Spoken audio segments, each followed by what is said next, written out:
Warren Buffett without any doubt आज तक के सबसे बड़े इन्वेस्टर हैं। इनका एवरेज ग्रोथ 20% पर ईयर है अपने कैपिटल पे। इन्होंने इन्वेस्टमेंट की शुरुआत $1000 के अमाउंट से की थी, वो भी इन द ईयर 1940, और आज इनका नेटवर्थ है $72 बिलियन। 2007 में ये वर्ल्ड के सबसे रिचेस्ट इंसान बने। और अगर आप देखें तो रेस में कुछ ही लोग हैं जैसे कि बिल गेट्स, जेफ बेजोस। इनका इन्वेस्टमेंट का तरीका ही कुछ अलग है। ये सेविंग्स पे बहुत ज़्यादा फोकस करते हैं कि जिससे उनका कैपिटल बढ़े और इन्वेस्ट करने की अपॉर्चुनिटी भी। इन्हें रियल इस्टेट, आर्ट और कासल्स इनमें कोई दिलचस्पी नहीं है। वो आज भी उसी घर में रहते हैं जो उन्होंने 50 साल पहले लिया था।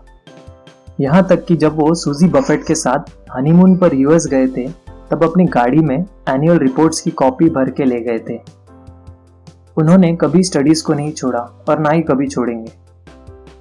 इस वीडियो में हम बात करेंगे टॉप 5 टेक अवेज की from the book the snowball, Warren Buffett and the business of life, written by Alice Schroeder. और आप देख रहे हो the investors notch YouTube channel. Takeaway number 1, the power of compounding income. Imagine कीजिए कि आपने एक नया जॉब ज्वाइन किया है और जॉब के पहले दिन आपने 8 घंटे काम किया और आपके मैनेजर ने आपको 1000 रुपये दिए। दूसरे दिन आप फिर जॉब पे जाते हो 8 घंटे काम करने के लिए, पर आपका मैनेजर 7 घंटे और 50 मिनट पर ही आपको 1000 रुपये दे देता है। आप थोड़ा कंफ्यूज हो जाते हो, पर आप कोई कंप्लेन नहीं करते। तीसरे दिन फिर वही होता है, पर इस बार आपका मैनेजर आपको 7 घंटे और 40 मिनट पर ही 1000 रुपये दे देता है। फिर ये रोज होने लगता है। अब 7वें दिन आपका मैनेजर आपको 7 घंटे में ही 1000 रुपये दे देता है। इस बार आप मैनेजर से पूछ ही लेते हो कि ये क्या हो रहा है, मैं सेम अमाउंट क्यों अर्न कर रहा हूँ, वो भी कम एफर्ट्स में। इस पर मैनेजर सिंपली बोलते हैं बिकॉज तुम कल ऑलरेडी काम कर चुके हो। ये सबसे बेस्ट एग्जाम्पल है पावर ऑफ कंपाउंडिंग का। अगर आप आज पैसे इन्वेस्ट करोगे तो आपका कल का काम आसान हो जाएगा। Takeaway number 2, start early. Warren के डैड एक स्टॉक ब्रोकर थे। वॉरेन की 2 खास बातें थी। वो एक इंट्रोवर्ट थे और उन्हें नंबर्स में बहुत इंटरेस्ट था। उन्हें अपने डैड के ऑफिस जाना बहुत पसंद था। इसी वजह से उन्होंने पैसे कमाना लाइफ में बहुत जल्दी सीख लिया था। एट द एज ऑफ 9 वो गम और कोक बेचकर पैसे कमाते। एट द एज ऑफ 10 वो फुटबॉल गेम्स में जाके पीनट्स बेचते। एट द एज ऑफ 11 उन्होंने सेविंग्स में $120 जमा कर लिए थे। एट द एज ऑफ 12 उन्होंने न्यूज़पेपर्स एंड सब्सक्रिप्शन सर्विसेज बेचना तक शुरू किया था। वॉरेन को अपना पैशन जैसे कि पैसों को कैलकुलेट करना, इन्वेस्ट करना, ग्रो करना लाइफ में बहुत जल्दी पता चल गया था। बहुत से लोगों को अपना पैशन नहीं मिलता, और जिन्हें मिलता है वो उस पर काम नहीं करते। नो मैटर आप लाइफ के कौन से पॉइंट पर हो, अगर आप ये वीडियो देख रहे हो और आपको थोड़ी सी भी हिंट या गट फीलिंग हो कि आपको लाइफ में क्या करना है तो स्टार्ट नाउ। और अगर आपको नहीं पता कि क्या करना है तो just pick something you enjoy, because passion has a way of finding us once we start working. Takeaway number 3, be patient. अगर वो एक चीज जो वॉरेन बफेट को उनके इन्वेस्टमेंट करियर में गाइड कर रही थी तो वो है patience. Time and time again Warren ने अपने आज को सैक्रिफाइस किया एक बेहतर कल के लिए। फॉर एग्जाम्पल, उनके मेंटोर बेन ग्राहम ने उन्हें हमेशा सिखाया कि एक अच्छा बिजनेस सिगार के बट्स की तरह होता है, वर्थलेस, बट अभी भी उसमें कुछ पफ बाकी होते हैं।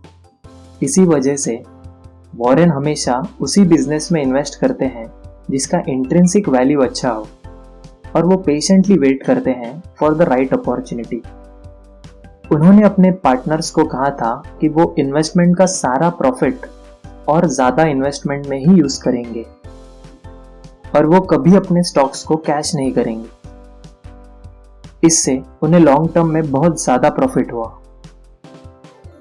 Take away number 4, build reputation. एक सबसे बेस्ट चीज जो पेशेंस आपको अलाउ करती है वो ये है कि आप शॉर्टकट्स नहीं ढूंढते और लॉन्ग टर्म के लिए जो चीज सही है आप वही करते हो। वॉरेन के लिए उनके लाइफ में इंटीग्रिटी सबसे ज्यादा इंपॉर्टेंट थी। उन्हें अपने नेटवर्थ से ज्यादा अपनी रेपुटेशन की परवाह थी। बुक में एक बहुत ही अच्छा कोट है, it takes 20 years to build a reputation and 5 minutes to ruin it. If you think about that, you will do things differently. वो इंटीग्रिटी ही थी जिस वजह से वॉरेन बफेट ने उनके फ्रेंड जॉन को सपोर्ट किया। जॉन की कंपनी का नाम था गवर्नमेंट एम्प्लॉयज इंश्योरेंस कंपनी, जो 1991 की एक इन्वेस्टमेंट बैंक थी जो एक स्कैम में फंसी हुई थी। ऐसे मुश्किल समय में वॉरेन बफेट ने इनके बोर्ड को ज्वाइन किया और एक नई लीडरशिप टीम बनाई।